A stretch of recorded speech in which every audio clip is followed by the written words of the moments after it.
Good morning, everybody, and welcome to this online panel discussion titled Multicultural Classrooms in Europe, Leading the Way to a More Inclusive Teaching. I'm Anna Sorassi from Bantani Education, and today I'll moderate this event with the help of my colleague Penelope Sotiropoulou from Goethe-Institut Athens. The purpose of the event is to provide a platform for dialogue on diversity and inclusion in education and give insights on the CEDIT project's vision.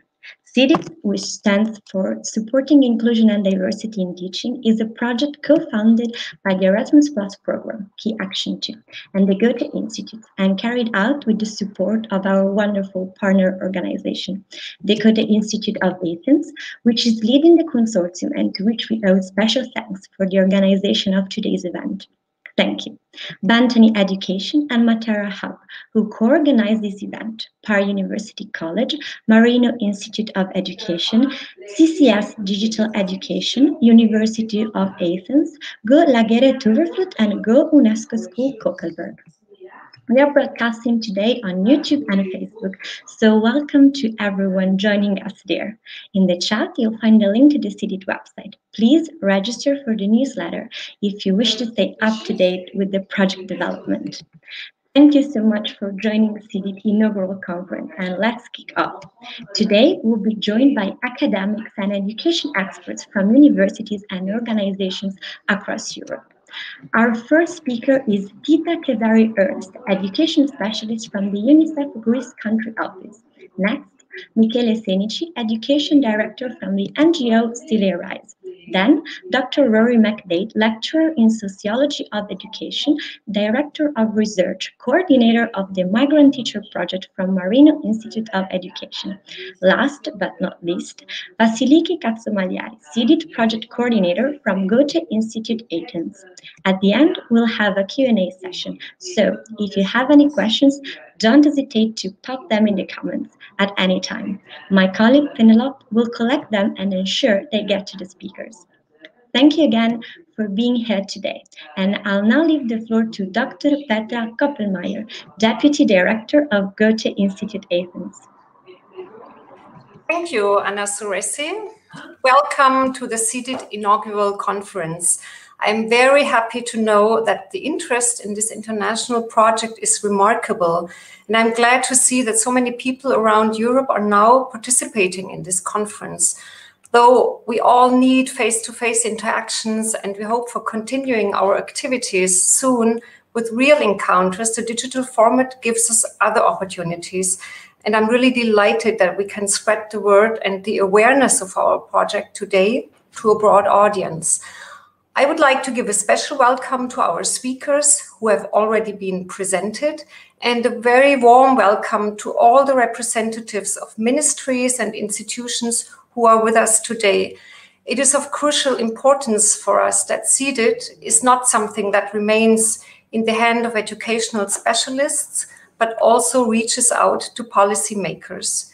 Dear audience, let me say a few words about the Goethe-Institut. The Goethe-Institut is the cultural institute of the Federal Republic of Germany with a global reach through around 160 institutes in 98 countries and a broad network of partners beyond our institutes. We promote knowledge of the German language abroad, and we foster international cultural cooperation. We convey a comprehensive image of Germany by providing information about cultural, social, and political life in our country. Our cultural and educational programs encourage intercultural dialogue and enable cultural involvement. They strengthen the development of structures in civil society and foster worldwide mobility. Among its wide strand of operations on a local and an international level are areas such as youth and social entrepreneurship, equal opportunity and diversity, migration, social inclusion and engagement, and active citizenship. Especially in the field of education, the Goethe-Institut has for decades worked with the aim of creating better future perspectives for young people by improving their learning outcomes and enhancing their skills in the formal and non-formal education sector. The Goethe-Institut creates transformational professional development programs that enable improvements in teaching and learning in the classroom, and also supports governments with policy recommendations. Among its outcomes are innovative training materials, teaching methodologies, and curricula which develop the capacity of teachers and teacher trainers. To achieve this, the Goethe-Institut supports a broad network of teachers, teacher trainers, education leaders, experts, and policymakers. Since 2014 already, the Goethe-Institut in Athens has a strong interest in the development of strategic Erasmus Plus collaborations, which we consider crucial in today's open societies. These projects do not only extend the reach of our work geographically by bringing together schools, universities, institutes, civil society organizations from multiple countries, but also enhance our internal capacity as an organization as they allow access to broader target groups, not only German language professionals, but also educational professionals from various backgrounds and with different competencies in formal education and non-formal contexts. The Goethe-Institut of Athens has led 3 consecutive Erasmus Plus projects under the key action 2, namely Schools, Future Labs, CRADLE, which stands for Creating Activity Designed Language Learning Environments for Entrepreneurship Education, and SEEDED. These projects are based on known educational approaches, such as task-based teaching and bilingual subject teaching in the STEM field, to enhance the capacity of teachers. SEEDED, which stands for Supporting Inclusion and Diversity in Teaching, is our latest Erasmus Plus project, which started in the midst of the COVID crisis in September 2020, with the aim of providing educational resources that cater to the needs of learners who come from diverse socioeconomic backgrounds, such as migrant students. As European societies change and become more diverse, we feel that classrooms should also remain open, democratic, and inclusive. Teachers should be supported in order to expand students' skill set in diverse settings, whilst empowering them to integrate into society. SEEDED creates tools to make that possible, and we are happy to share the SEEDED vision with you today. Let me finish with a special thanks to all our partners and to my colleagues who make this project happen. Let's make sure SEEDED will have an impact on improving our skills and broaden our visions and experience to live diversity not only as a challenge, but also and predominantly as a huge source of personal enrichment for both teachers and students. Thank you. Thank you, Ms. Dr. Koppelmeier, for your words. I'll now leave the floor to Education Specialist Tita Kesari-Ernst from the UNICEF Greece Country Office. Her work focuses on inclusive quality education for all children, with a special focus on the more vulnerable ones. So, hello from me. Thank you for inviting me here, Goethe. I'm in Samos, so sorry about the background noise, but I think all of you understand that the most important thing is to be with children and try to work for their inclusion in education. So I think that you can see my screen. So that's what Harris tells me, because that's also something new for me. And I would like to just share with you what we have learned in UNICEF these 4 years that we are in Greece with a response to refugee and migrant crisis about the inclusion of refugee children, which is our newcomers, and it is a challenge, but it is also a great opportunity for the educational system in Europe to think about inclusion and to also to rethink maybe and evaluate, and I would say also enrich their way. So, and methodology. About UNICEF, just to say, UNICEF has been established since 1946. It is an intergovernmental organization. And in Greece, it is here in Greece since 2016 with a group working on a response to refugee and migrant crisis. And since November, they are a country office, so we are in Greece. So we work in child protection services, non-formal education, also health, immunization, and child rights monitoring in Greece, specifically. So where things start? I think when we are talking about teaching and education, it's the first thing we have to see is who are the students, who are the children. And these are the refugee children. This is the way most of them arrived in Greece. They arrived in Europe. And it starts from there. They are students at this moment, but they are not in school. And the question is, after arriving, where do they live? Because one very important thing when we are talking about education and students is where do they live? So here is, I think, a picture from Samos that it was taken 1 month before. So that's where it starts their journey in Europe. So a lot of them, they would start from really very basic settlements. And you could see how far, when you see this picture, their path to education or to school can be. So today in Greece, we have, it is around, I mean, since 2018, it's more than 1 million refugees that they cross Greece.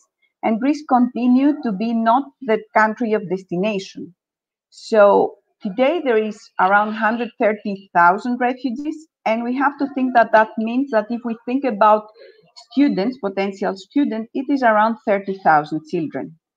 So most of them are from Afghanistan and Syria, but there are also children from Iraq, Iran, Democratic Republic of Congo, Somalia, and Pakistan, and a lot of other also countries.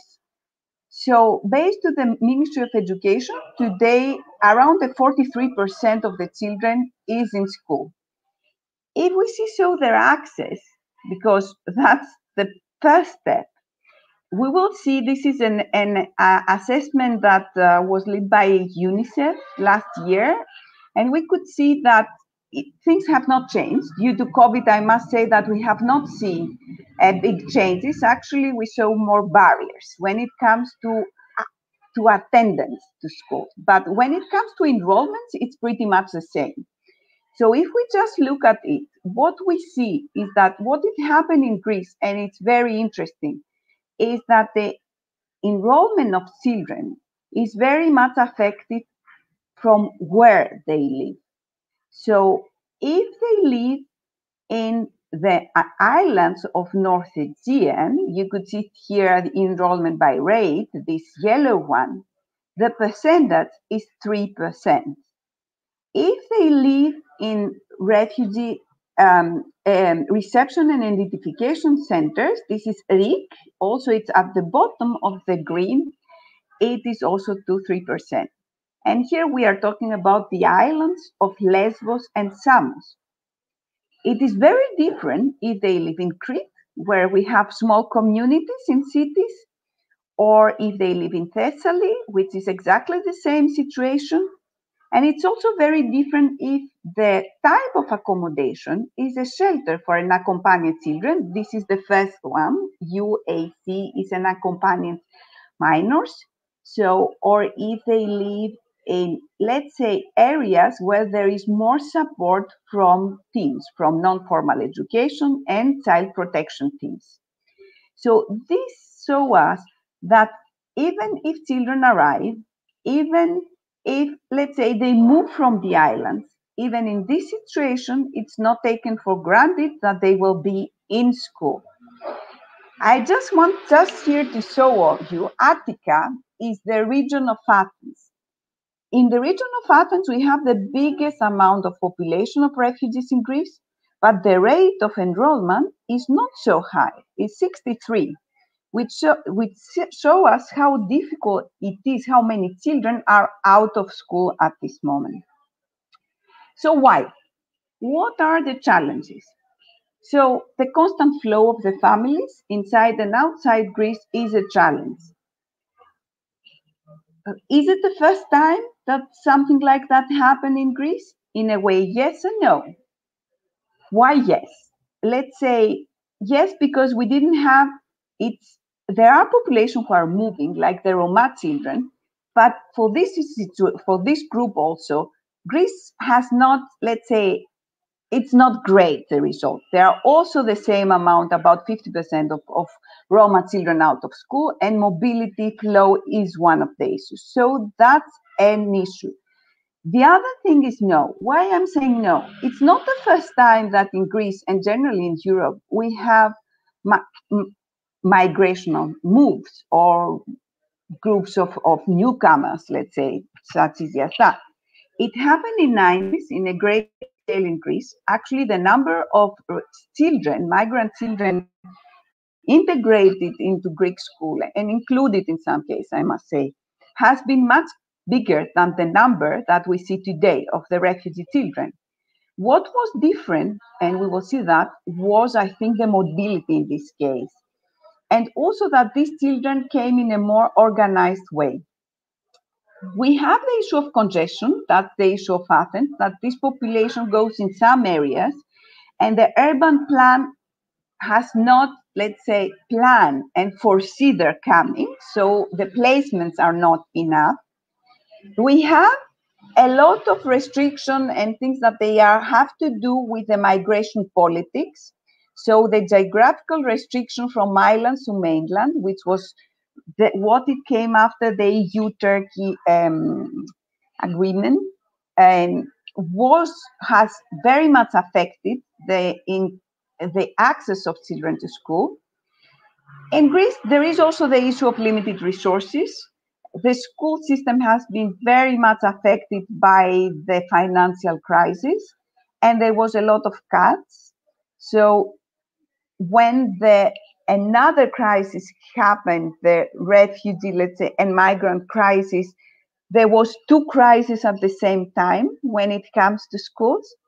So, and that means that there are also limited resources in terms of capacity building, also of competence inside the schools, because also all the teacher trainings, etc., have not been implemented at the rate that it is needed. Outside the schools, we have the issue of the resistance of local communities. And I have to say that this last year, the local communities has been, let's say, more negative to accept children in their schools, refugee children.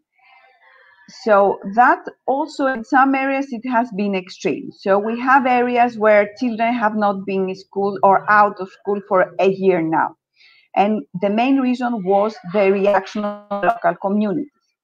So, and the last thing is COVID. COVID also imposed a lot of measures that make difficult the access of refugee children. Why? Because a lot of them live in open accommodation sites, reception and identification sites, and these were in a way had more restriction of movement than the rest of the regions.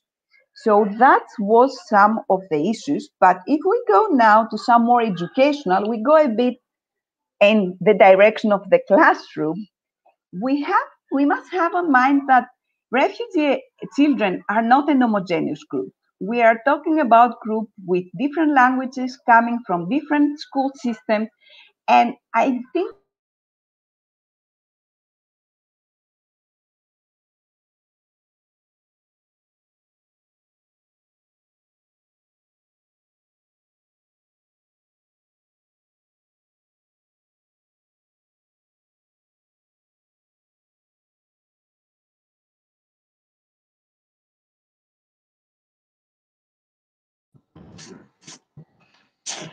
so it seems we are experiencing technical difficulties.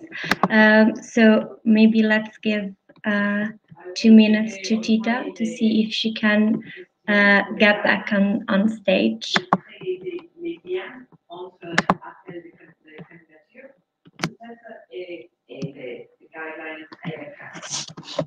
but not a response based and a support to the children based on the knowledge gap. So that's something new, and that's something where the system was not ready. These children also have psychosocial needs. They have trauma, And it's not only the trauma of the war or the trauma from the journey, it's also the trauma sometimes living in accommodations which are not the most children friendly. So towards what is the best educational approach? I mean, I'm just reading and I'm also myself using all these words that you see there, jumping from one to the other, and sometimes without reflecting that we are talking about different things. So we are talking for inclusive education, which means all children in the same class. And at the same time, we develop programs for refugee education. We are talking about intercultural education, which means integration, that children are here, are accepted, they are going to school, and at the same time, we have responses based on models of education in emergencies. So all what you see is right now, let's say, used in the different programs, both, I would say, from the state and of from the non-formal education actors.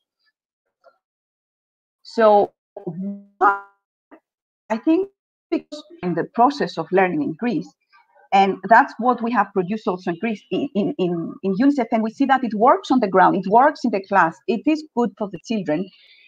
It is, I must say, some kind of hybrid things.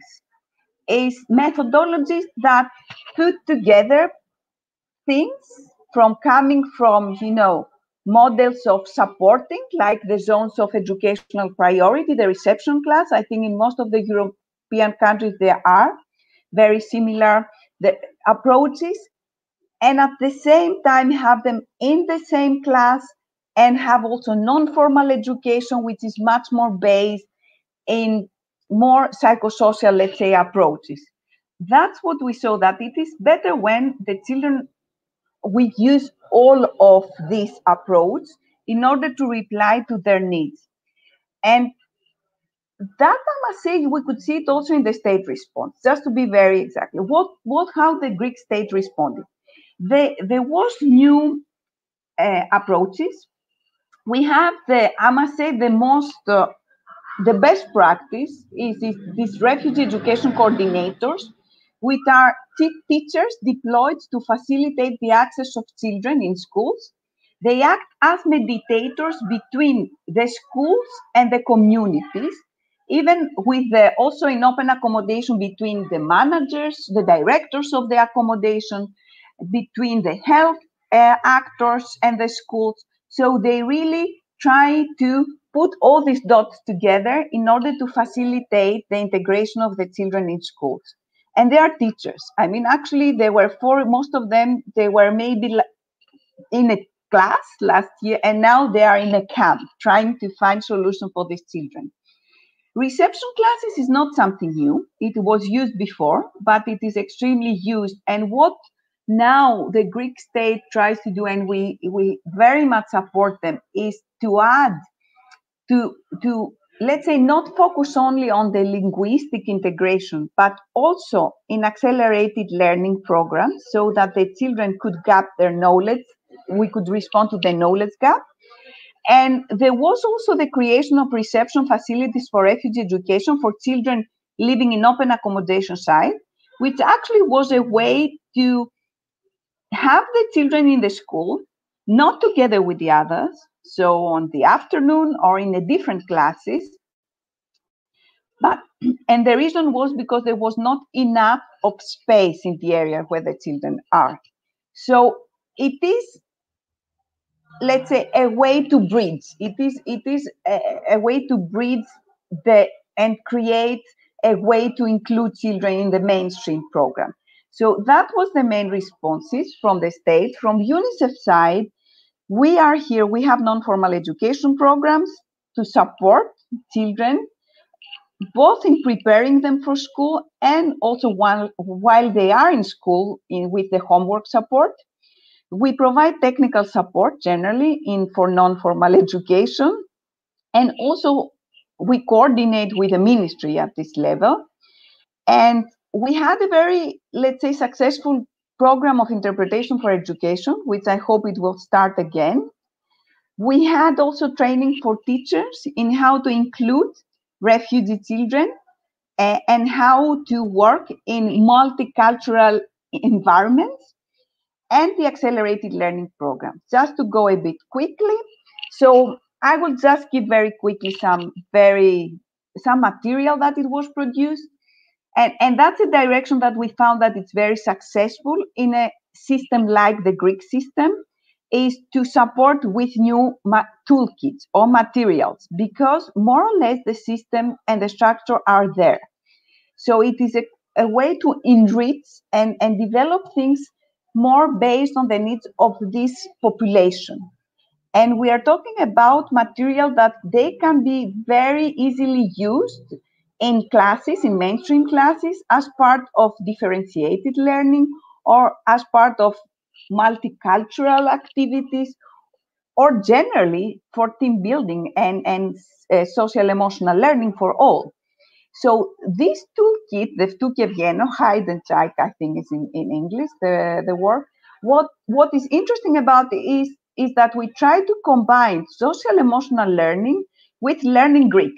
So put two things together, and all that with very concrete activities. It's in Greek, but you could see from the way things are that it is a toolkit with objectives, the preparation, the where, how much time. So it's very easy to use, and it was also the both formal and non-formal education teachers embrace it.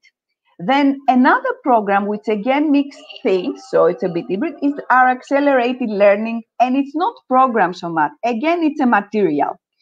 What we try to achieve here is to give solution to teachers who have children who were out of school for a lot of years and they have important knowledge gap in secondary education, so 12 to 17, 12 to 15 actually, this is for gymnasium, lower secondary education in Greece. So, and these are different in different subjects, so it's chemistry, biology, physics, mathematics, history, and civic education, citizenship education. So in this, and what we provide was a toolkit. It's, let's say, both the basic parts of the curriculum, the basic objective of 3 years in one program, in one material, so all of them together, simplified and at the level, so that children having the level of A to B1 in Greek, that they could follow. So it's also, we facilitate it in terms of language, because the Greek school books are really written with a very academic language, which is not easily accessible to children that they do not have a very good level of Greek. So at the same time, this is also together with glossaries, which facilitate once again in their native, in mother tongue, so that the children could easily navigate. So again, it is not that it is one approach, it's a lot of things together. And we start also, now we have developed that together with the Institute of Educational Policy and the University of Thessaly, and it has been piloted, and the next year it will be also in regular classes, in reception classes. So one of the first things we have done was a very easy thing, a mathematical dictionary in different languages, which is, let's say, known as the Red Book. And another thing that I think, when we started 3 years ago, it was not, let's say, the biggest success, or nobody celebrated so much, Achelius language platform. It is an application which we have used it in classes in order to reinforce blended learning and give more tools to teachers. And it shows now that the COVID, that really it was great that we had such a toolkit already developed for this group, because refugee and migrant children was one of the groups that they really faced the biggest challenges with remote learning and much more with digital learning. They have not succeeded, a lot of them really. this year to be connected, to be with in digital classes. So I want to close here with just a little thing that a 10 years old girl showed to one of our interpreters in our interpretation for school when the interpreter visited her with to see with her family if really it works, to support them. And she showed to this person her notebook, and what she wrote is something that she had copied from her Greek book, but it is a text that I think it tells us a lot about why we do all that, which is the most important, I think, thing. So what it's written here in Greek is that I used to live as a human being in Earth till one day the wind took me away and brought me here. As I didn't have anything else to do in this place, I decided to be a king.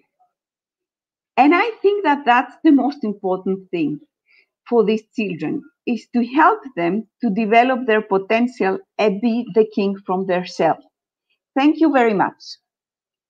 I stop sharing. Thank you, Tita. So sorry again for the technical difficulties we encountered. And if you have questions, don't forget to post them in the comments for the Q&A session. In the comments, you can also find the links to the CIDIT website and the newsletter. I'll now leave the floor to Michele Senici, the Education Director of the NGO Stile Rise. He specialized in theater education, focused on educational planning for pre-adolescents, adolescents, and person-centered teaching. Thank you. Good morning. Good morning, everybody. First of all, I would really like to thank you for inviting me and represent Stile Rise during this conference.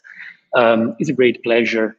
So I will start using some short time to tell you who we are and what we do. So Stile Rise is an organization that provides formal and non-formal education in different countries. Our motto is changing the world one child at a time. Just to tell you something more about that, is changing the world is because we believe that each and every educational act, even if it's very, very small, they generate change, which is always positive if it's towards progression, towards positive change. And one child at a time is really to stress the focus of our educational method, which is really student-centered, person-centered. So Stile Rise is trying to change the world together with the community we serve, one child at a time, through two different approaches to education, two different programs. So the first one is the one about emergency schools, and the second one is the international schools program. Currently we operate in Greece and Syria, Turkey and Kenya, and Stile Rise is headquartered in Italy. So Stile Rise was born really in the Greece context. We started our operation in Samos to serve the children living in the reception and identification center there. So we found out that there was a lack of educational opportunities for the children aged 11 to 17. And so we opened Mazi. Mazi, it's our first youth center, non-formal school, specifically open to provide the refugee children a safe space to spend their days outside of the reception and identification center, outside of the refugee camp. And this is because we believe that no child should live in such a place. So we opened this school, non-formal school, and we invested in teaching children English, Greek, math, humanities subjects. But as our educational approach is really holistic, we always put the psychosocial support of the child first. So when it comes to our emergency schools that now evolved and they have a more clear goal, a more clear educational method that has been redeveloped throughout these years. Really, the point now is opening safe spaces where the children can stay and learn.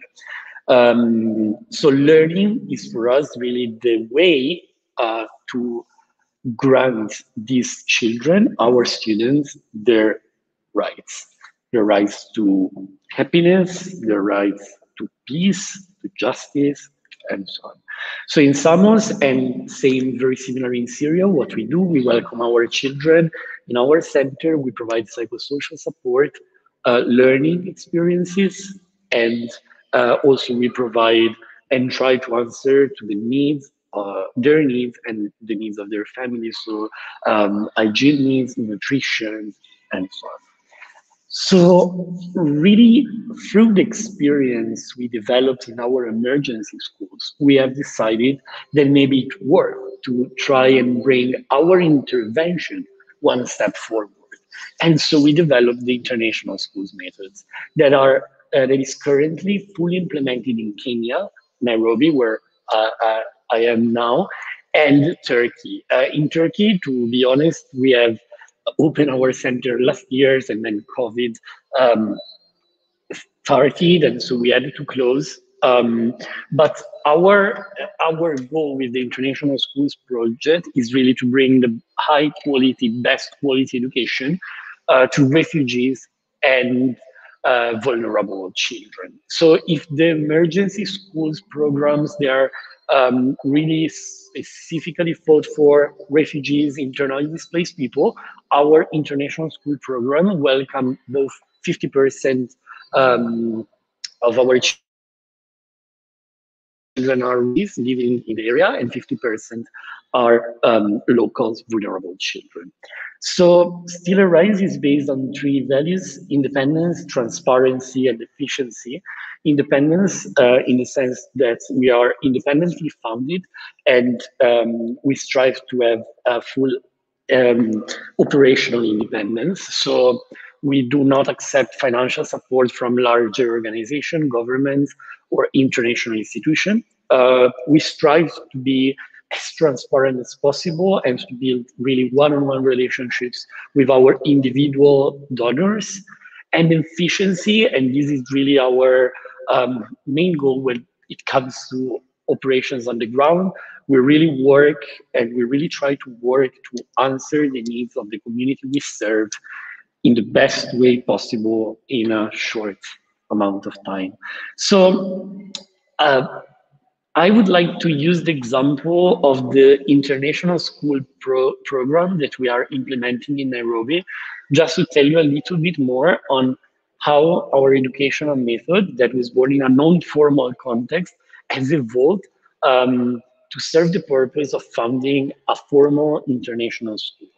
And some of the techniques we have developed in the years to promote multicultural education and the psychosocial well-being of our children. So the educational method of Still Arise is really built around four main pillars: student-centered, school is home, teacher is mentor, and global thinking. We believe that putting together these four elements is crucial and key to develop an educational intervention that has a great impact, a positive impact on the lives of the vulnerable children we welcome. Our educational method found its roots in the pedagogical theories of personalism and in the Paulo Freire's pedagogy of the oppressed. And we promote inquiry-based learning in our classes. So to tell you something more about these four pillars, I would like to show you some picture of what we are doing here in Nairobi, of our students here in Nairobi, really also to tell you how things have evolved since we started in Greece and how we got where we are now. So a few pictures to tell you about our method. These are our students during a class here in Nairobi. And I would like to use this picture to tell you about inquiry-based learning. which is the teaching techniques that we really strive to use in our centers. Why inquiry-based learning? Because we know that all of our children have very different backgrounds. We welcome children that have never been to school. We welcome children that were going to very different school systems with different backgrounds, with their different nationalities, different languages, and also different ages. So we believe that having and helping our students in asking questions is what this is what can guide our educational intervention. So in every course we do, we really strive to have our students um, coming with their own question, to be curious about learning. And of course, this is really related to the first pillar of to the second pillar of our educational method, which is schoolism. Both in our emergency school and international school, we invest a lot in building schools that are safe, welcoming, beautiful, because we believe that the context we offer to our students can really facilitate their learning possibilities. And if we want our students to come up with their own questions, to raise their voices, we really believe creating a safe space, a place they feel they own, especially if they are refugees, a space they feel they have the control on, it's crucial and key to have them emerging and growing and learning. So coming to this second point, schoolism, you can see a picture of our of our school in Nairobi.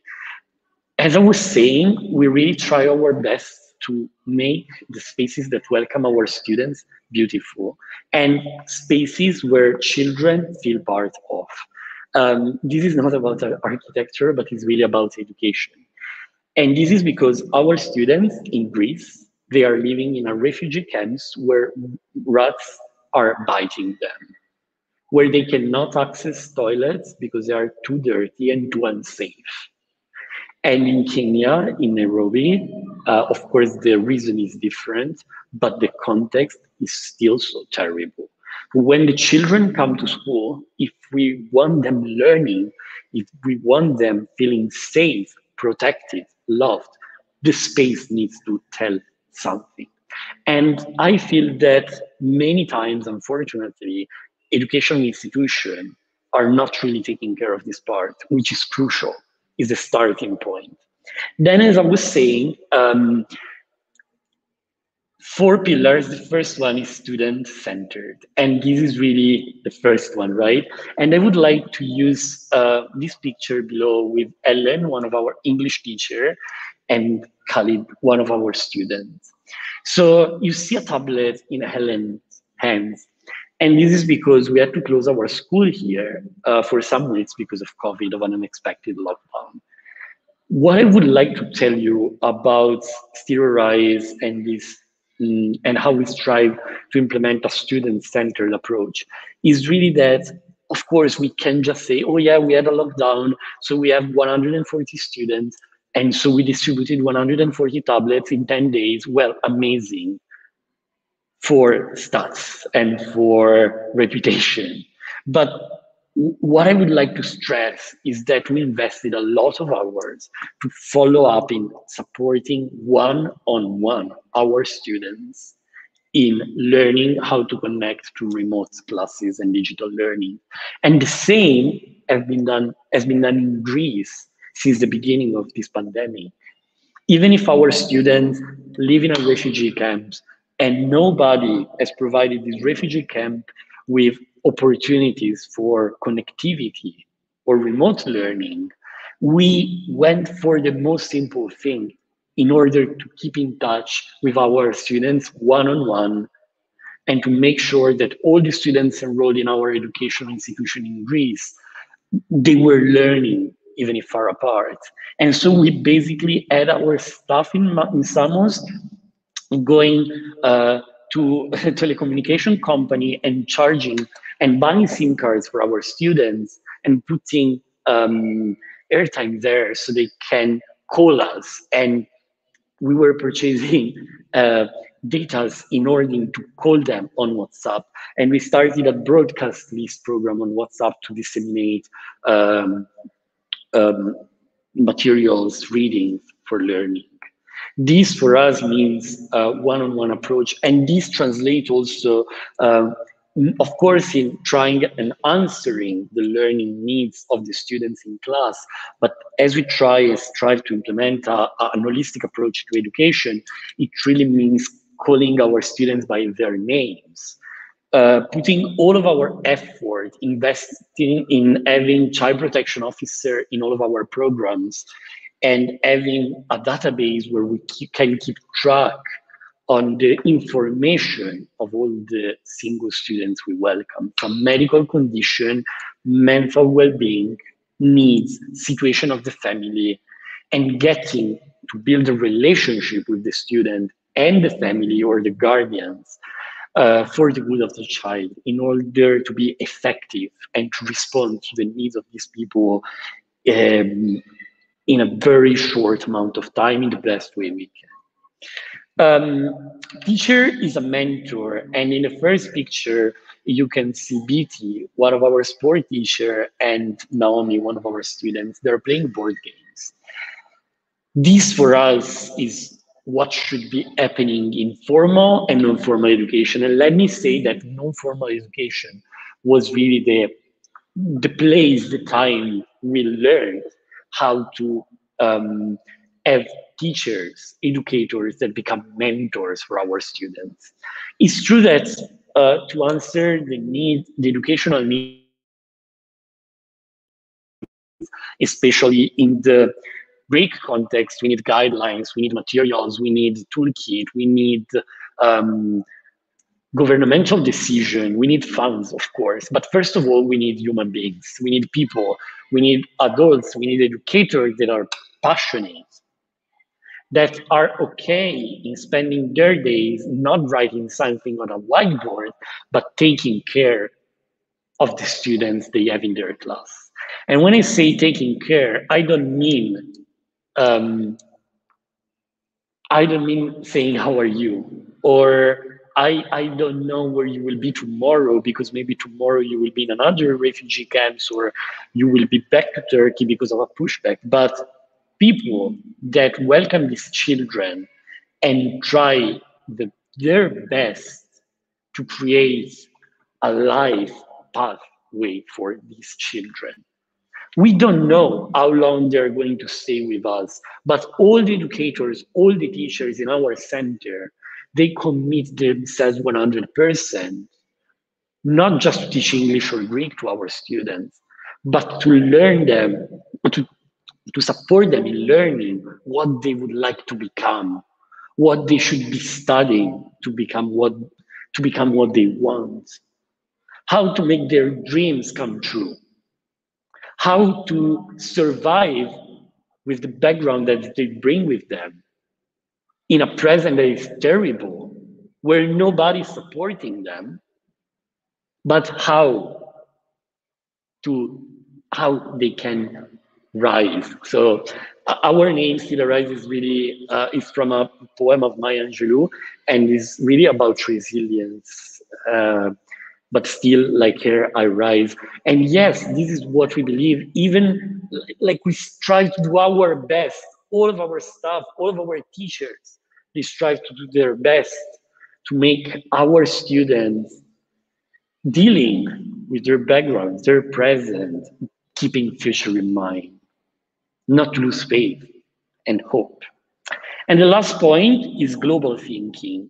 And of course, you can understand we're opening an international school, so where we will teach international baccalaureate, middle year program, and diploma,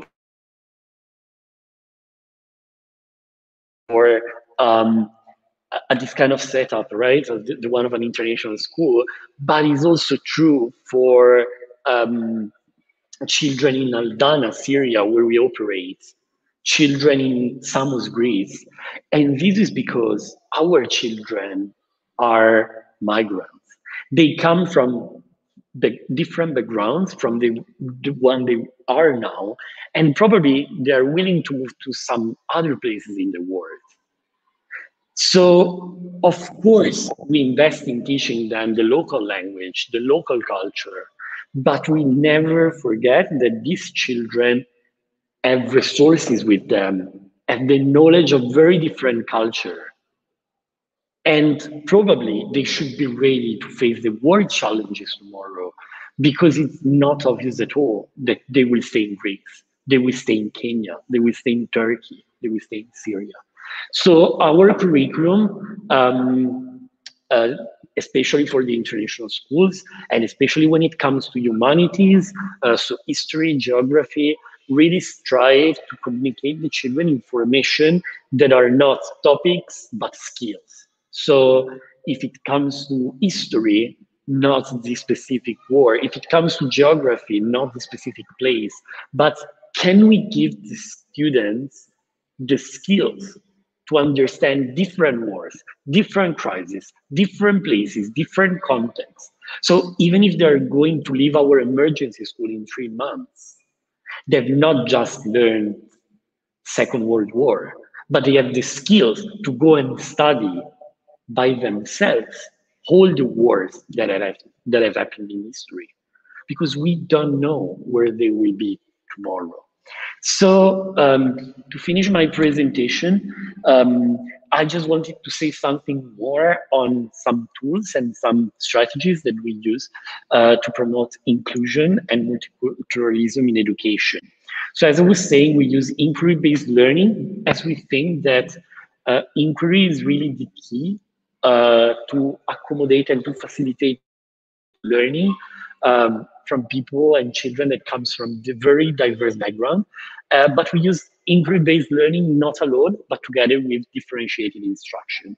So the lesson planner we have developed and that we started implementing is really a plan, very flexible plan, where teacher should, of course, planning according to the inquiry-based learning phases. So having a lesson that starts with an engagement phase, exploration phase, explanation, elaboration, and evaluation, of course, plus differentiated instruction.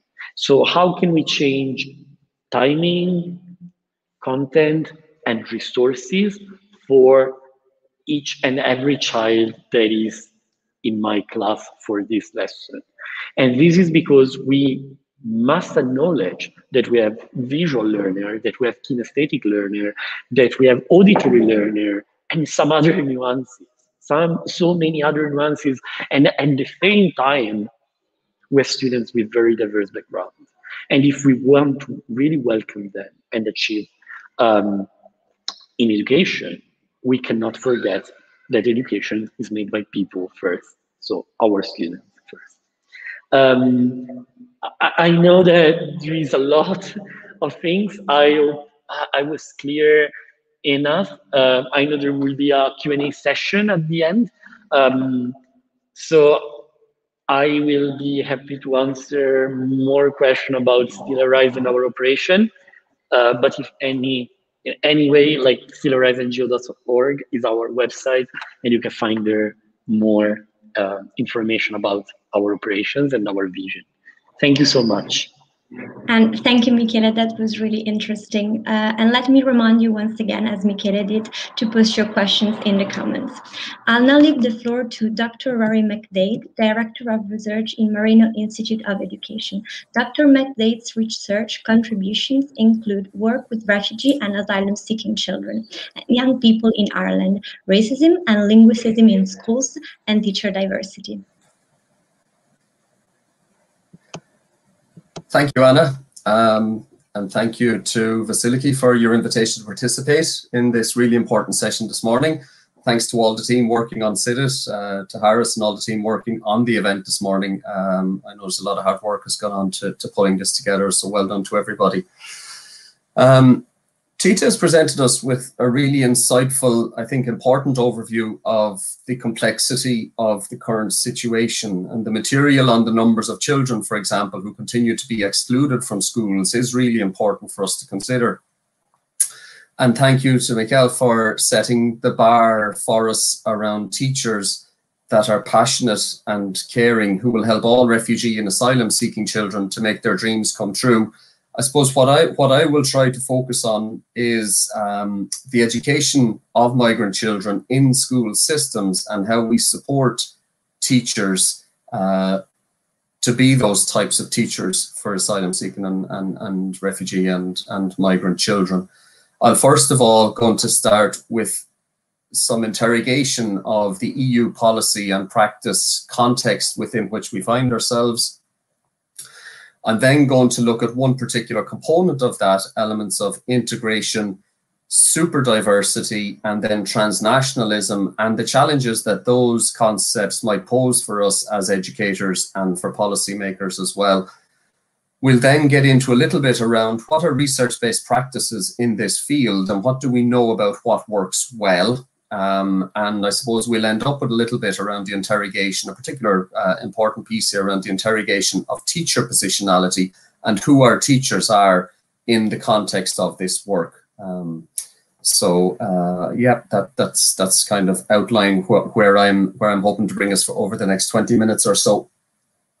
It's captured on these 4 pictures that I have that are drawn out from some of my own doctorate work with Polish and Romanian migrants in their education system in Ireland, looking at their, and I'll talk a little bit more about this in a moment in one of my pieces in the presentation.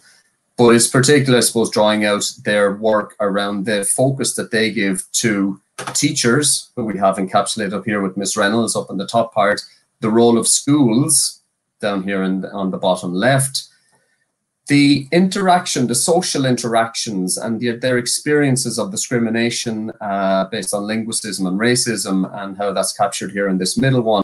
But also then the sense of achievement, the sense of measurement, etc., on working their way through the system. And on you'll see down here, if you can read it, I'm not sure if you can, but a migrant child awarding an A+ on the big test. So I suppose it's about taking us through this journey of locating the importance of the teacher within schools, of how we work through some of the experiences of migrant children, and we get them to a place where they are, in however we measure that, achieving well.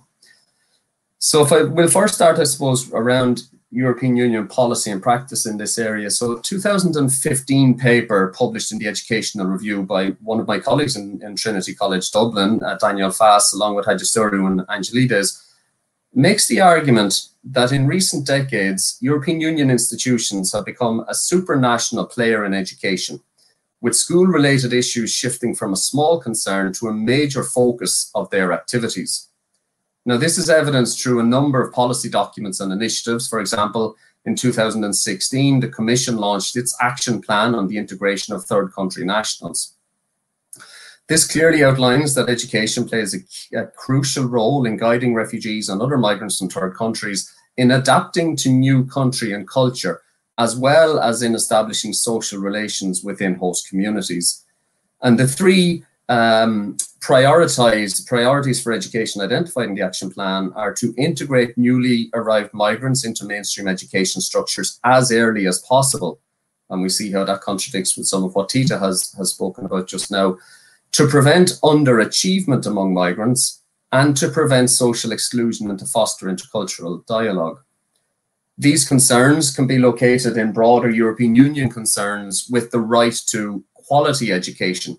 And this is clearly articulated, for example, in the European Pillar of Social Rights and the action plan there, where Pillar 1 of 20 pillars states that everyone has the right to quality and inclusive education, training, and importantly, lifelong learning in order to maintain and acquire skills that enable them to participate fully in society and manage successful transitions into the labour market. The focus on work here being really important. Most often, the key educational concerns for migrants at a European level are the lower levels of attainment among immigrant students in comparison to their native peers. Much of this work is based on comparative assessments, including the OECD's Programme for International Student Assessment, and concern extends both to first and second generation migrants, where at times the gap, particularly for second generation, even extends, and this was seen to be particularly problematic in certain countries, for example, in Germany. Now, the involvement of the OECD in education policy concerns for migrant students has been subject to much debate. Hadjistoriou and Angelides in 2016 identified that the OECD has been the international organization mainly provoking debates on the standardization to promote migrant success. This success is focused on particular concepts of integration and measurement. This whole involvement of the OECD was taken up very publicly in May 2014, when a range of academics from around the world wrote a letter published in The Guardian to the head of the OECD's Programme for International Student Assessment, outlining their concern about the impact of particularly PISA tests. And they argued that unlike the United Nations, and it's great to have representatives here today, unlike United Nations organizations such as UNESCO or UNICEF that have clear and legitimate mandates to improve education and the lives of children around the world, the OECD has no such mandate. Now, this was an important intervention in the discourse around policy development, focusing on migrant pupils' achievement, given the role that the OECD has in setting markers for achievement and how we understand measurement of this achievement and the impact measurement of these forms of measurement have on education systems and teachers' experiences and the work of teachers in classrooms. And that's maybe something we might come back to in the questions and answer session later on. European institutions and member states are mostly concerned about lower levels of education attainment for migrant young people because of the links between education and entry into the labour market, and then subsequent links between education, labour, and what might be regarded as successful integration. When these processes are delayed, migrant young people become more detached from the countries in which they're currently living. And this link between education and integration is very well established in EU and national policy documents. In strengthening their integration policies, member states are now encouraged to equip teachers and school staff with the skills needed to manage diversity, the language here is important, and to promote the recruitment of teachers with a migrant background. This echoes an earlier similar call made within the European Commission Green Paper, Migration and Mobility, which highlights the importance of providing specialized training in managing linguistic and cultural diversity, as well as in intercultural competencies, not just for teachers, but across all school-related staff, school leaders and administrative staff included. Europe and the EU's turn towards intercultural education seems to influence educational policies, curricula, textbooks, and teacher training. Intercultural education asserts that teachers and students ought to recognize oppression by promoting education for empathy and an attendant examination of discrimination from the perspective of those who experience that discrimination. It's important to note, however, that despite the drive by European institutions for an intercultural dimension in the wake of increasing migrant-related diversity, all EU countries have considerable autonomy in the field of education. Now, this does impact on the ways in which EU policy priorities are enacted in member states. There are claims in the aforementioned article by Hadjistoriou, Fass and Angelides that although some member states of the EU develop educational policies according to EU guidelines, that these policies are often counteracted by practices in EU member states. One clear example of this is the stated commitment of the European Union to multilingualism and the important role afforded to migrants' first languages and heritage languages, and how this contrasts with what Jim Cummins refers to as the squandering of personal, community, and national linguistic and intellectual resources within mainstream classrooms when education policies and educators misrecognize children's first languages. We can locate this in what Ruiz conceptualizes as language as problem paradigm, where multilingualism, particularly of less prestigious immigrant languages, is often seen as a barrier to integration. We know, however, that the literature is very strong on this to the contrary. with proficiency in first languages being linked to increased proficiency in target languages, thus aiding this particular vehicle for integration.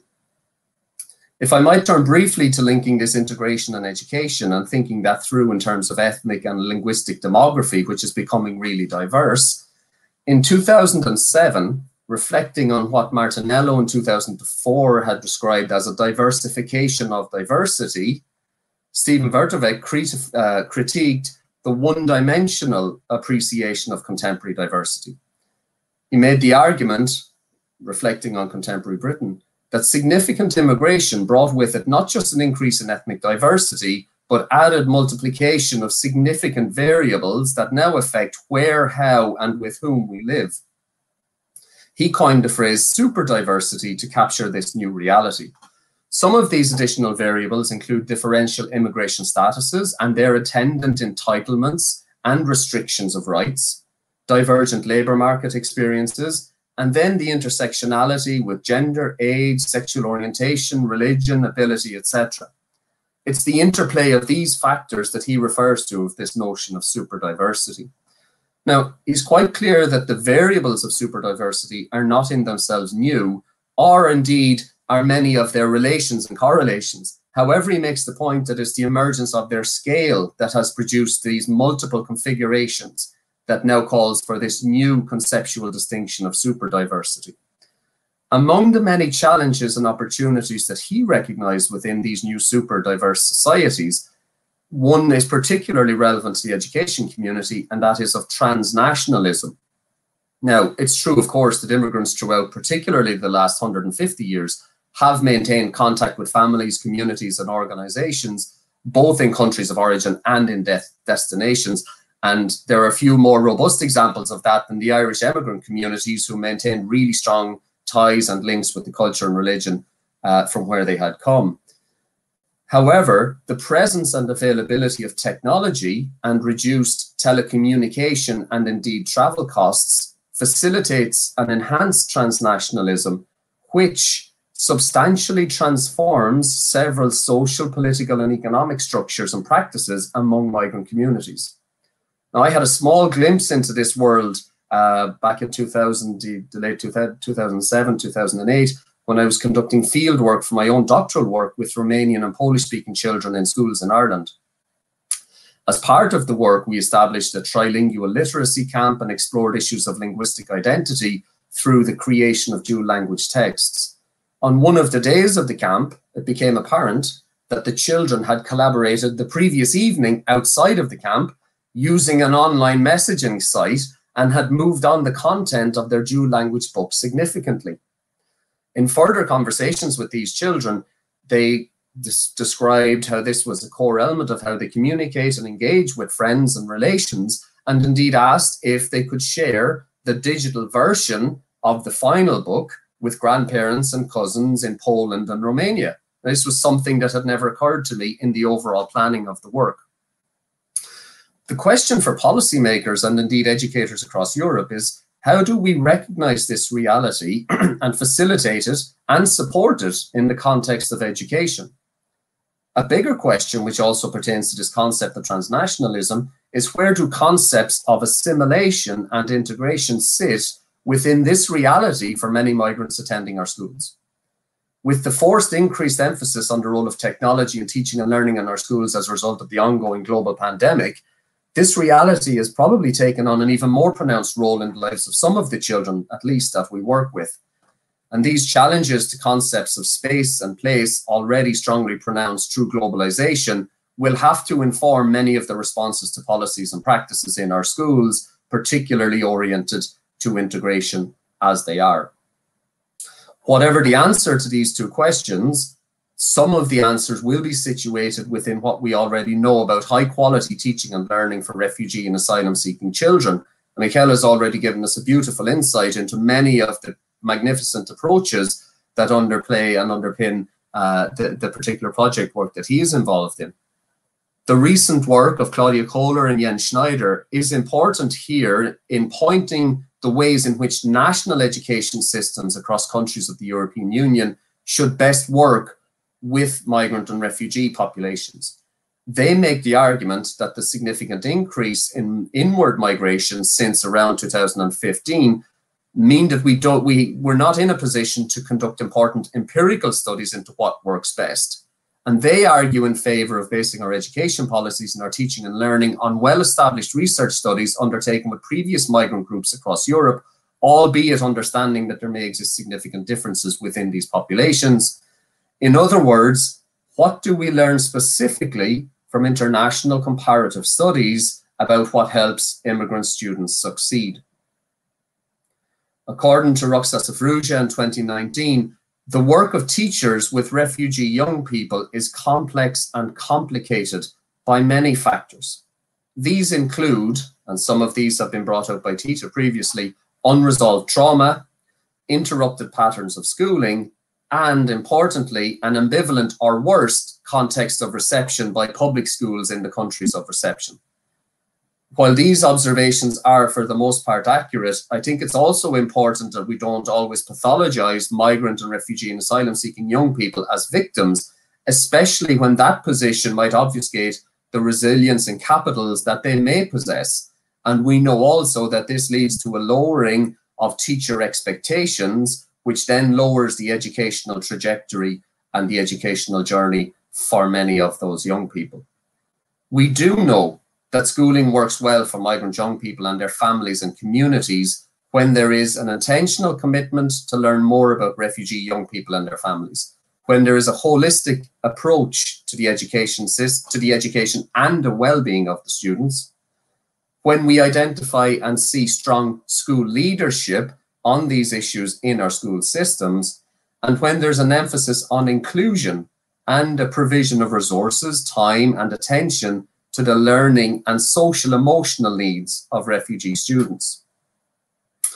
Although it's dated a little bit now, the work of Jill Rutter from 2001 still provides an excellent baseline in addressing the educational needs for refugee and asylum young people as they enter into formal schooling.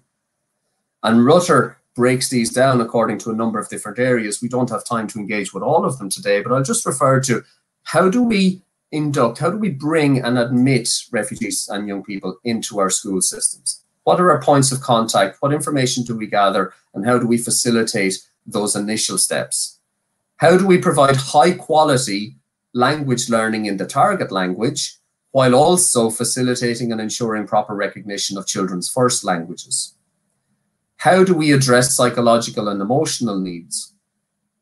How do we address racism, xenophobia, and importantly, in the current climate, issues around Islamophobia? And then we step outside of the child and we begin to look at what links do we make with the home and community, understanding that very often our schools are the link between many migrant or many refugee families and the broader society within which they are operating or within which they find themselves.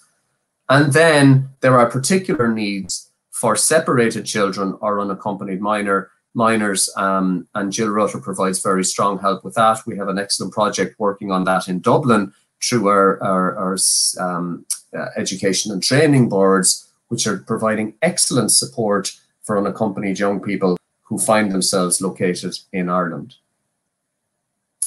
Severins et al. In 2014, they identified 5 relevant areas of expertise that teachers with students from diverse backgrounds need.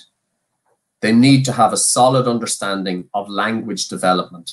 And this is not just at a primary or elementary level. This runs right through up into middle school and second level school or post-primary schooling. And the focus on second level school teachers, not just as subject specialists, but also as teaching the language of their content, becomes really important.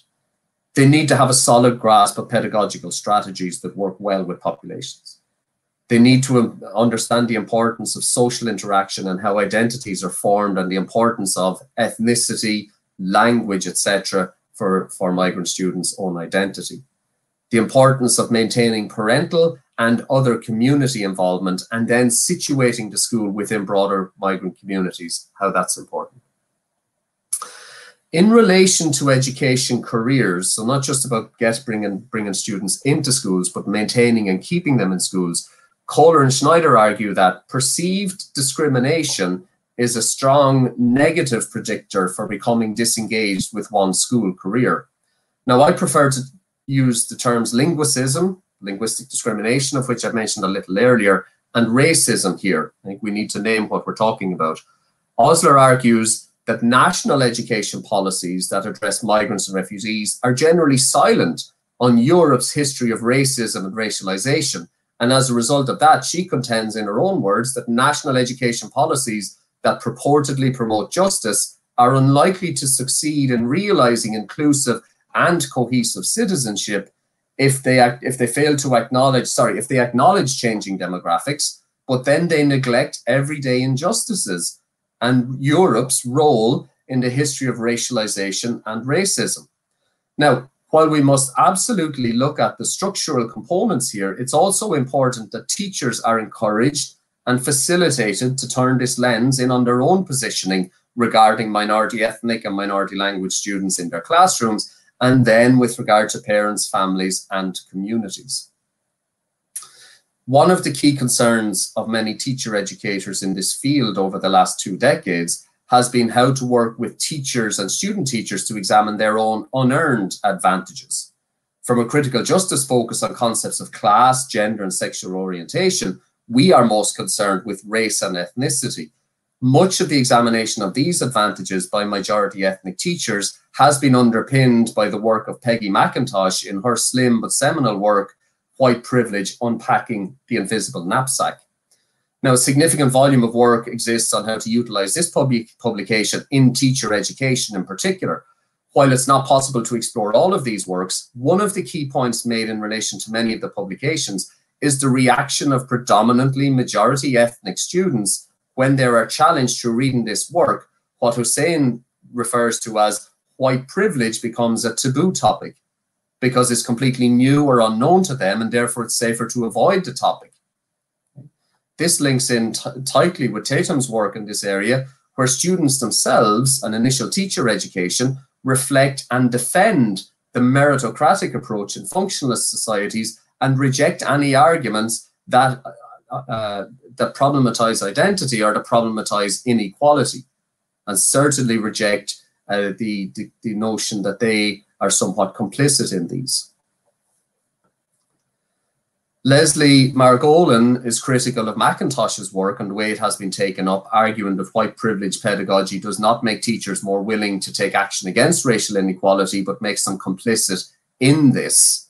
I think there is a role somewhat in this, and certainly this critical self-reflection is not a panacea for addressing racialized discrimination, but it certainly forms an important element where teachers themselves examine and then challenge their own complicity in maintaining racialized hierarchies. The critical self-reflection here is a really important starting point for engaging in successful culturally responsive pedagogy, which I know is at the heart of CIDIT work. Through Suatu in 2007, we understand culturally responsive pedagogy as an approach to teaching and learning that uses children's and students' cultural knowledge, bringing the outside in, okay? That also incorporates students' cultural orientations to the classroom, how we manage children's learning. That provides students, really importantly, with multiple opportunities to demonstrate what they have learned using a variety of assessment techniques. And again, I'll step back to language in here in particular. When we assess through the target language rather than the first language or the heritage language, what picture are we forming of the ability of the learning that has taken place for these students? And how do we then use those assessments to pigeonhole, to identify, to silo, etc., these learners, and to segregate on the basis of that? And lastly, in this area, culture responsive pedagogy provides students with the knowledge and skills needed to function in mainstream culture while simultaneously helping them to maintain their cultural identity and their own connection to their own cultural, linguistic, and national background. Now, there should be no doubt about it that these are really big targets for teachers, but they are absolutely core components on equalizing the educational playing field for migrant children. And I'm sure, and I know from reading the work that CIDIT has already put out here, that CIDIT will provide a very important supportive element in that work.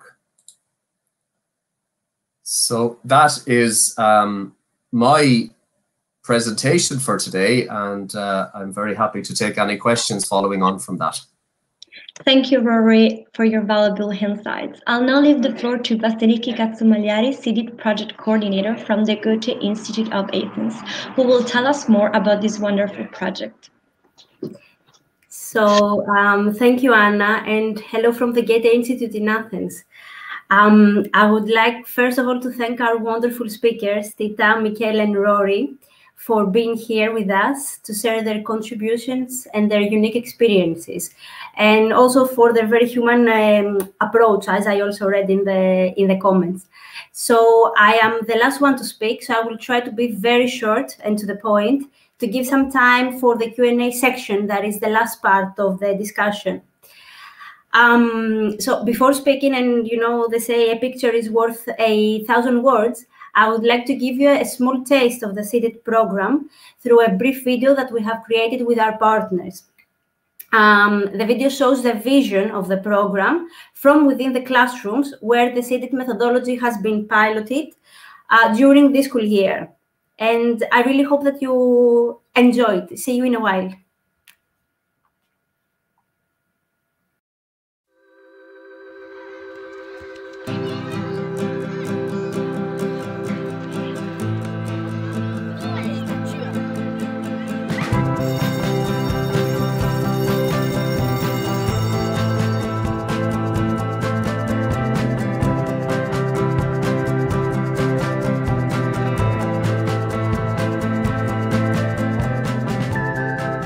Als ik alleen werk, kan ik niet veel ideeën weten. En als werk met een groep, kan ik meer Nederlands weten. Dan ik vraag een andere kind en daarna ik luister naar zijn ideeën. En ook met de iPad informatie te zoeken.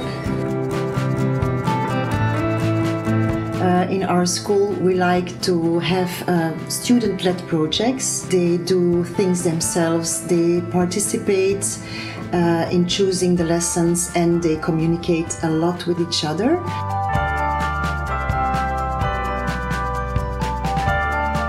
I'd say lessons are more funner. It's because we work in groups. We can go on our phone sometimes. We use iPads. We can speak different languages. And we get to know more about the world and more about other religions.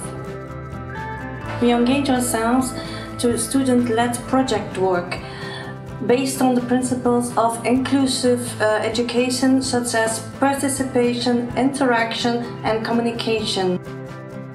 Moi, le projet qui m'a plus marqué, c'est le projet de contre l'harcèlement à l'école. On pouvait tous mettre nos idées. C'était vraiment un projet que j'ai beaucoup aimé. Avec tous les projets que j'ai faits, moi, ça m'a beaucoup avancé avec les talents que je ne savais pas du tout, que j'ai appris sur moi-même, les choses que j'ai appris sur les autres que je ne savais même pas moi-même. I try as a teacher to embrace the differences between them. We talk a lot about their religion, about their cultural habits. We also try to put a lot of ICT skills in the lessons, so we do the social competences as well. We also try to put another language in it, and I embrace and I emphasize that it's so nice that they are so different. I try to the children to participate in everything we decide about lessons, about rules, about playing, about everything, and it works.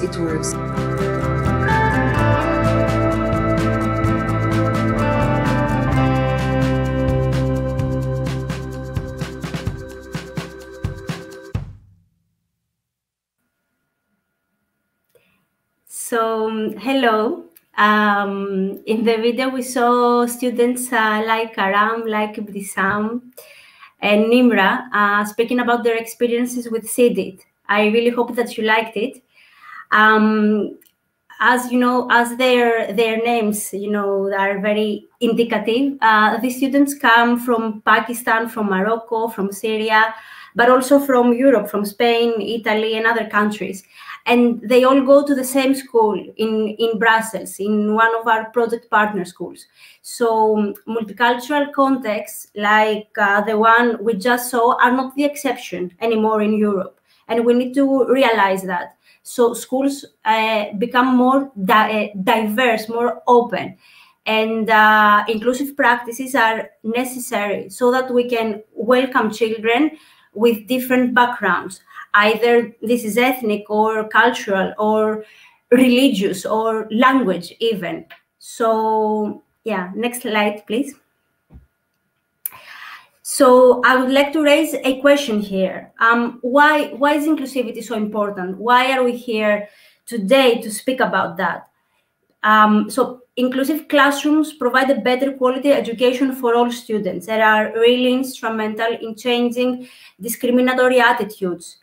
Why is that? We all know that schools provide the context for a child's first relationship with the world outside their families, so enabling the development of social relationships and interactions.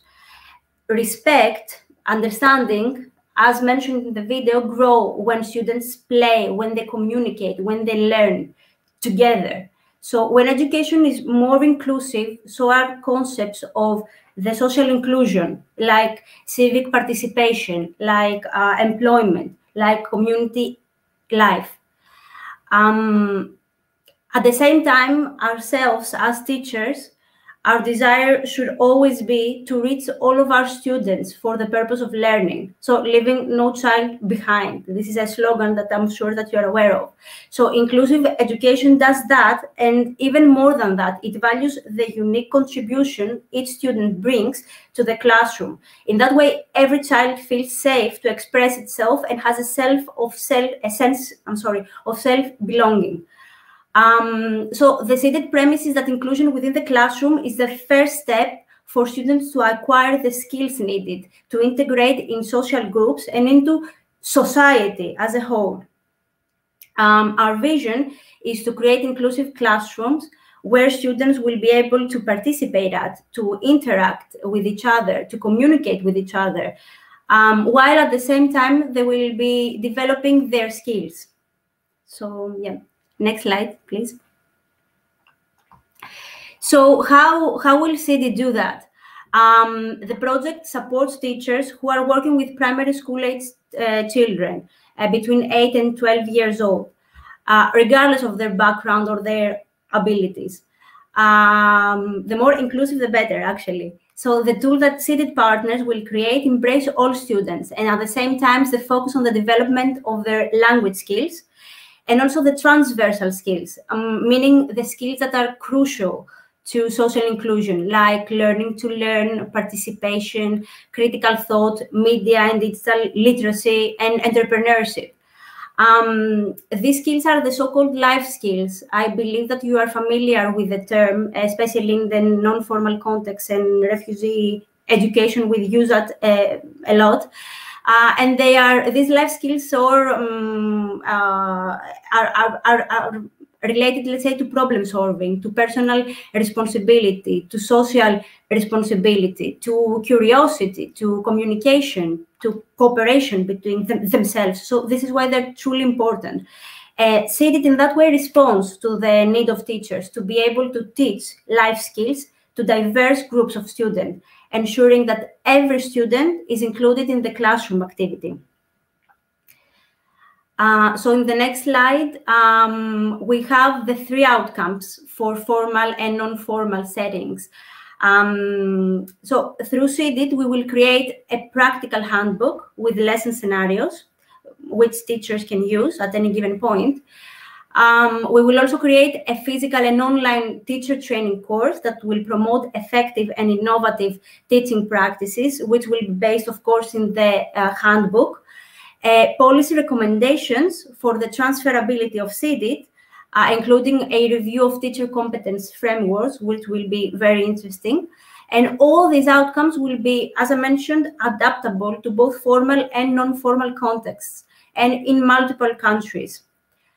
So CIDIT engages education in student-led project work, just like we saw in the video before.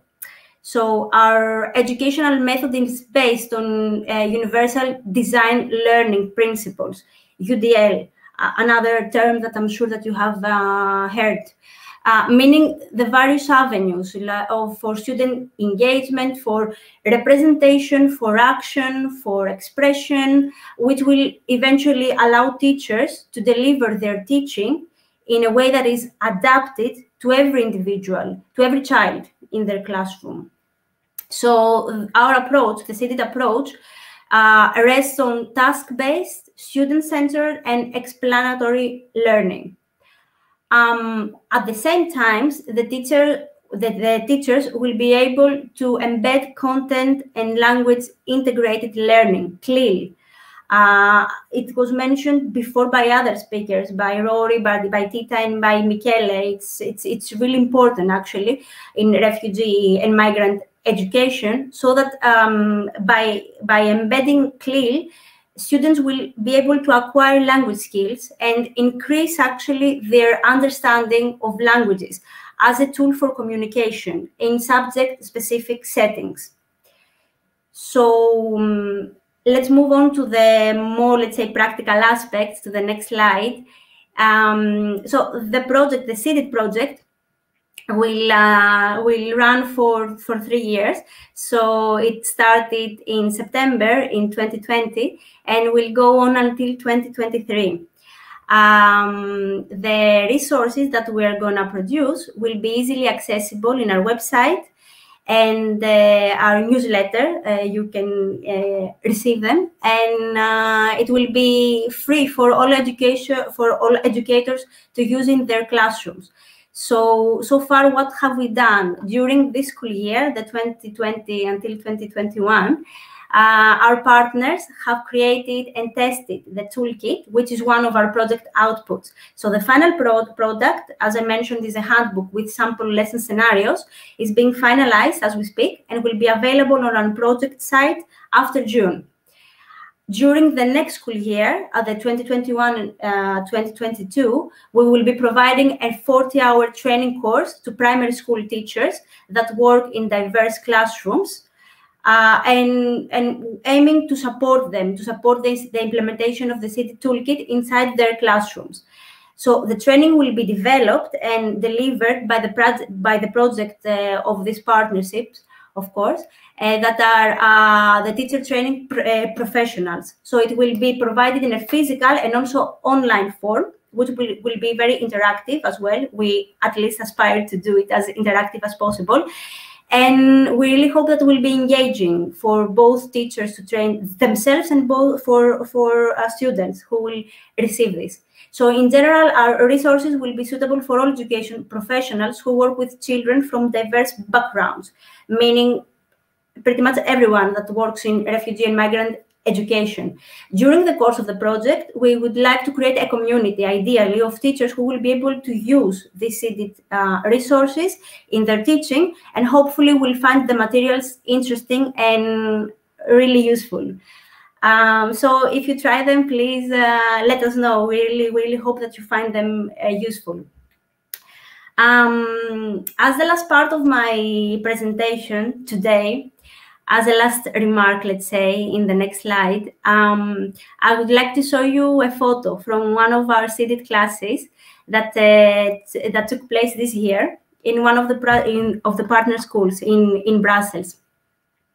So as we look at the photo of the children being so happy and excited, I would like to take a moment to reflect and to remember that school is a very important event in a child's life. So we, as teachers, we should make it as bright as possible for all students. And we really, really hope that CIDIT helps and achieves that. So at this point, I would really like to thank our project partners for making the CIDIT project feasible. Our project partners, as mentioned in the slide, is from Greece, from Belgium, from Ireland, from Italy and Croatia. and they make actually the CIDIT vision possible. So thanks to all the teamwork, which will continue hopefully in the years to come. And thanks to the Erasmus Plus program of the European Union and the Goethe-Institut for co-financing this project and for enabling us to run successfully and to be with you here today. So I would like to thank everybody for the attention, and let's move to our Q&A. And I'm giving the floor to you, Anna. Thanks. Thank you, Vasiliki. Now it's time for the Q&A session. As Vasiliki said, due to time management, we might not be able to answer all the questions posted. We apologize in advance. However, CIDIT team can be contacted via email anytime. You can find the form on the CIDIT website, link in the comments. So for the first question, it's for Michele. And in the comments they posted, are there also children that have moved to other parts of Europe that keep in contact? Do you have contact with their new schools? So yeah, yes.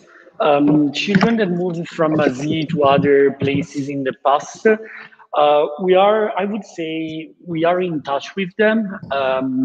Unfortunately, I have to say, it's not really spread the fact that they're going to school now.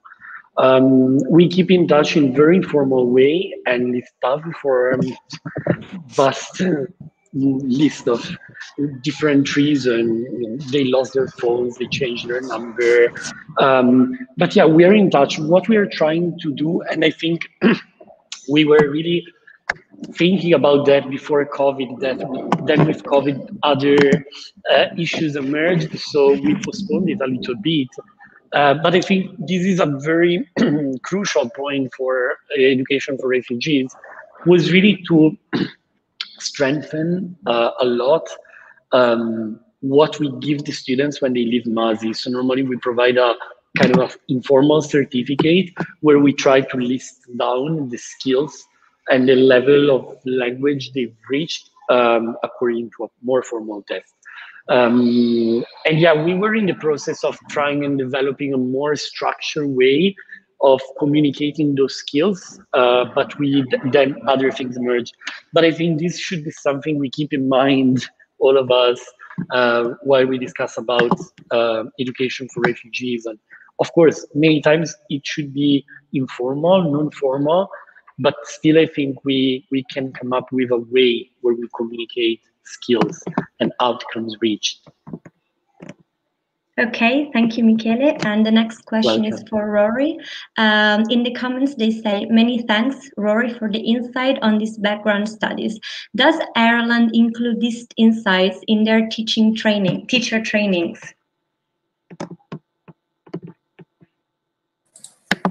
That's a really good question, and it depends on who you ask, I think, is the answer. So sometimes when you ask teachers about how they have, how they work with migrant populations, they'll say, oh, we heard nothing about any of this in teacher training college or ITE programs. The answer is yes, we do. But obviously, like the work of teachers, the amount of time we have to spend at initial teacher education is quite limited, particularly with our primary school teachers, those who are training to work in primary schools. We have a very loaded curriculum for initial teacher education. So yes, we do certainly explore many of these issues. In our own institute, we would put quite a strong emphasis around linguistic diversity. I suppose part of the context of that is because of the role of another minority language in Ireland, that of the Irish language. So we tend to make links across there in terms of language learning in particular. But we would also focus on race, racism, ethnic diversity, areas of discrimination, and those as well. So bringing in the very specific focus on culturally responsive pedagogies and critical reflection on who teachers are. So, but again, the time is limited. But what I would also say is this journey is never achieved at any one point in a teacher's career. You set up at initial teacher education, but then you continue this the whole way through a teacher's career, both formally and informally. So I think that's an important point to make here as well. But if anybody wants to to speak more deeply kind of offline if they want examples of how we integrate this into our curriculum, I'd certainly be happy to respond to that in writing or by phone. So, yeah. Okay, thank you, Rory. And next question is for Michele again. Do you exchange experiences with other schools training teachers so that they can also learn from your experiences? Yeah, it really depends on the context. We are really open to share.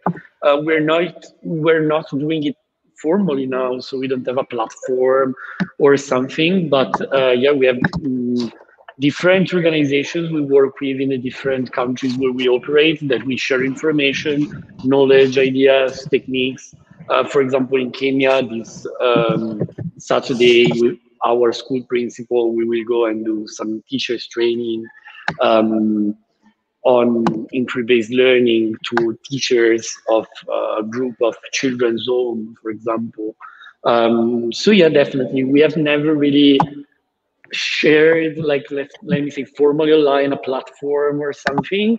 But yeah, with organizations that ask to cooperate or organization that we are looking like for a cooperation with, yeah, we definitely share. And our contacts are online. So if you work for an organization, if you deal with refugee education, you like to know more about what we do and do some information sharing session, trainings, whatever, I would really be happy to continue conversations on that topic. Okay, thank you, Michele. And next question is for Tita.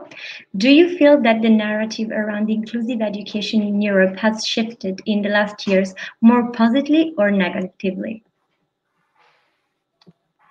I think that we talk more about inclusive education. So I think the word integration starts losing its heard less than the word inclusion.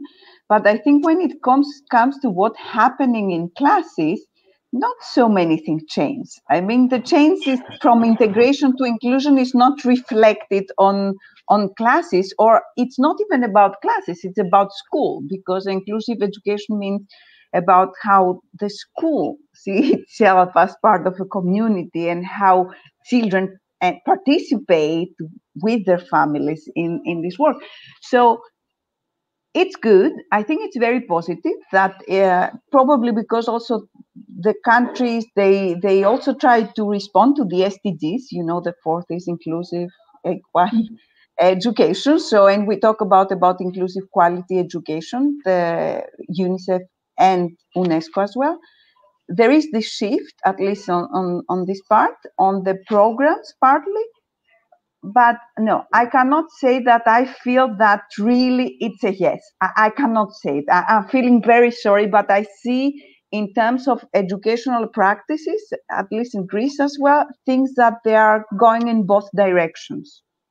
It's the same thing with, are we working knowledge base or do we introduce skills? Again, it's a mix sometimes. The positive is that we talk about inclusive education. I think that that's the positive part, that it's on the discourse.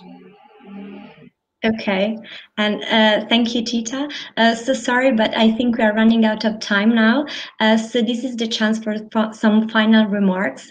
I would like to thank our wonderful speakers and all the people behind the organization of this great event, as well as everyone else who took the time to join us today.